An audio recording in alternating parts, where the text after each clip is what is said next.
Stake holder যারা আছেন, যারা এই ঈদ যাত্রার সার্বিক ব্যবস্থাপনার সাথে সর্বপর্যায়ে যুক্ত থাকেন, পরিবহন মালিক, শ্রমিক, নেতৃবৃন্দ, তারপর আমাদের বিআরটি আছে, বিআরটিসি আছে, হাইওয়ে পুলিশ, বিভিন্ন আমাদের গোয়েন্দা সংস্থারাও আছেন যারা বুদ্ধি পরামর্শ দিচ্ছেন, যারা সবসময়ের জন্য গাইড করছেন, মাঠের পরিস্থিতি দেখছেন, এলজিআরডি মন্ত্রণালয় আছে।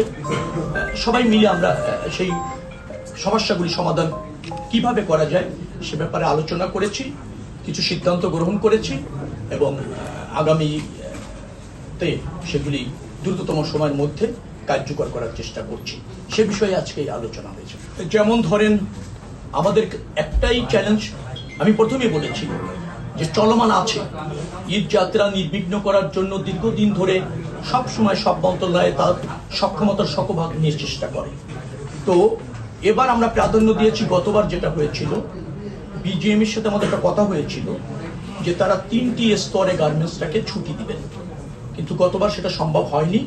শেষ দিনে এসেই চাপটা পড়েছিল, যার ফলে গার্মেন্টসের যেদিন ছুটি হয় সেই দিন গাজীপুর এবং ওই সংলগ্ন এলাকায় 10 থেকে 15 লাখের মতো যাত্রী একদিনে বাড়ি যেতে চায়। আর আমাদের সম্মানিত যাত্রীদের একটা হ্যাবিট হচ্ছেন, তারা বাস স্টপেজে এসে টিকিট কেটে গাড়িতে উঠবেন, এই ধৈর্য এই সময় তাদের নেই। তারা ছুটির পরে দ্রুততম সময়ের মধ্যে বাড়িতে যেতে চান, তারা রাস্তার উপর চলে আসেন, ওইখানে যে যানবাহন পান তাতেই উঠার চেষ্টা করেন, সেটা বাস হোক, ট্রাক হোক, পিক আপ হোক, ফিটনেস থাকুক না থাকুক তারা এটা চেষ্টা করেন।